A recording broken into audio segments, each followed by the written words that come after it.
In Hollywood's golden age, some names were a guarantee of a good time at the movies, but none more so than Laurel and Hardy. They were the undisputed kings of comedy, loved by millions across the globe for a creative chemistry that just seemed unstoppable.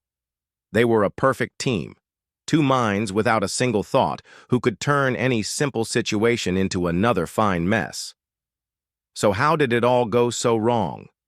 How did America's favorite duo, a team that once had total creative freedom, end up as hired hands in movies they had no control over, with the joy visibly drained from their faces? It all comes down to a single, fateful decision that tore their perfect world apart. To really get why their downfall was so tragic, you have to see just how good they had it.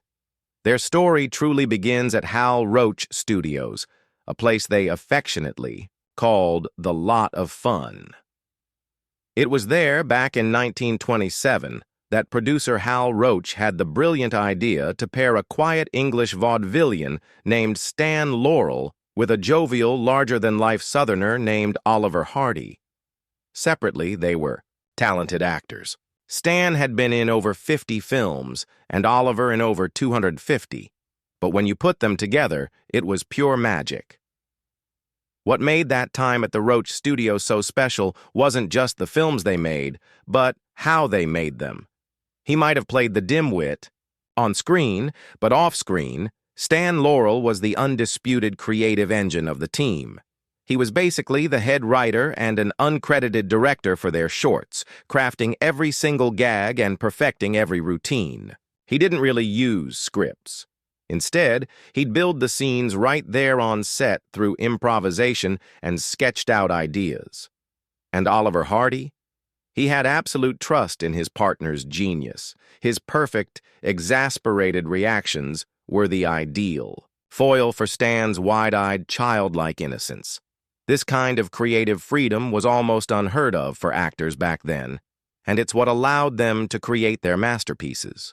Classics like the Oscar-winning short The Music Box, Sons of the Desert, and Way Out West weren't just funny. They were masterclasses in timing and character. This was Laurel and Hardy, unfiltered. At Hal Roach Studios, they weren't just actors. They were the architects of their own comedy, with a level of artistic control that giants like Charlie Chaplin had to form their own studios to get. But their perfect world, this golden age at the Lot of Fun, was more fragile than they knew.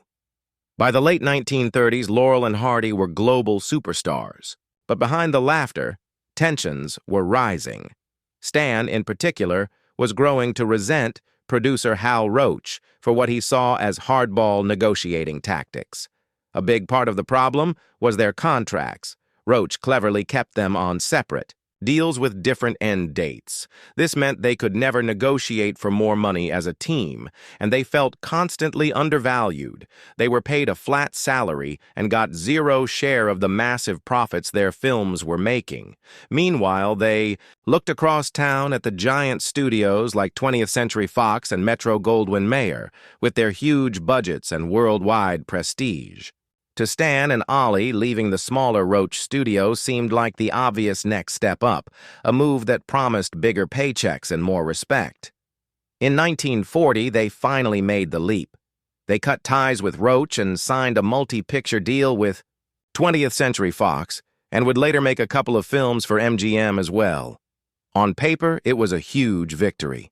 In reality, it was the beginning of the end.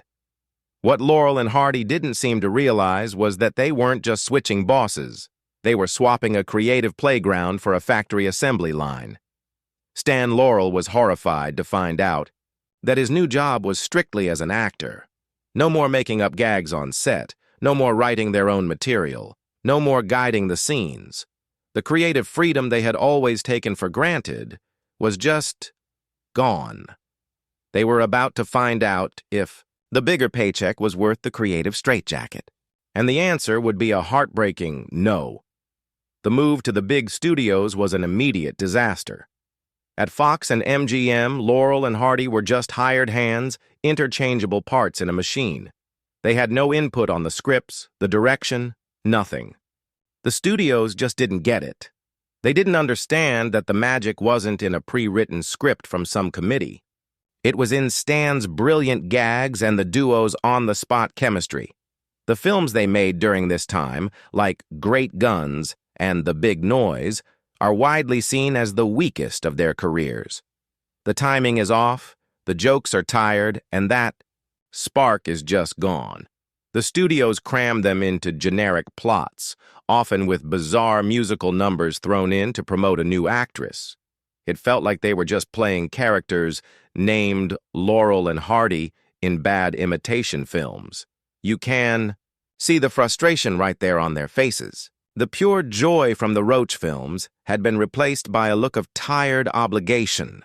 Publicly, they were still huge stars, but their popularity was definitely starting to fade as the quality of their movies dropped. By 1945, their contracts were up, and they were pretty much done with movies. They had chased the better deal and, in the process, sold their creative soul. The freedom they once had at the Lot of Fun was now just a memory. To pay the bills, they embarked on exhausting live tours in the UK, a world away from their Hollywood peak. Their best work was long behind them, but what was arguably their worst professional experience was still to come. In 1950, after years away from film, an offer came for one last movie, a European co-production that would eventually be called Atoll K. It was sold as their big comeback, but it turned into a complete and utter nightmare. The production was supposed to take 12 weeks. Instead, it dragged on for nearly a full, torturous year. The set was a chaotic mess of language barriers between the French, Italian, and English-speaking crew, and the script was incoherent. But the truly tragic part of Atoll K was the state of its stars. Both men were heavy smokers, and the years had caught up with them. Stan was suffering from diabetes and colitis, and his weight dropped to a shocking 114 pounds. He could barely work for more than a few minutes at a time. Oliver was battling heart problems and the flu. The physical toll is just painful to watch on screen. They're shadows of their former selves. The film was a critical and commercial bomb, a sad, undignified end to one of the greatest careers in cinema. But for all the professional heartbreak, their personal friendship never broke. They were genuinely best friends, a real rarity in Hollywood. In May 1954, Oliver Hardy had a mild heart attack, which started his health's rapid decline. Then, in September 1956, a massive stroke left him paralyzed and unable to speak for months. For nearly a year, Stan, who wasn't in great health himself, was a constant visitor to his friend's bedside, communicating through silent gestures with the man he affectionately called Babe. Oliver Hardy passed away on August 7, 1957. Stan was devastated. His doctors told him not to attend the funeral because of his own grief and poor health. He agreed, saying simply, "Babe would understand." And Stan Laurel, true to his word, never performed again.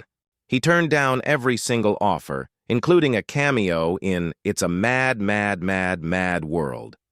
He always said that Laurel and Hardy was a partnership, and without his best friend, the act was over. He spent the rest of his life quietly answering every fan letter that came his way and writing comedy sketches that only he would ever see. When you look back, the story of Laurel and Hardy is more than just a Hollywood story. It's a powerful cautionary tale. It's about how two of the most beloved entertainers in history lost their way by chasing a bigger paycheck at the expense of the one thing that made them special, their creative freedom. Their true legacy isn't in those hollow films from the 1940s. It's in the timeless, joyous anarchy they created in that brief, brilliant time at Hal Roach Studios, when they were completely and totally free to be themselves. They are, and always will be, the kings of comedy, the perfect duo who showed the world the simple, beautiful genius of another fine mess.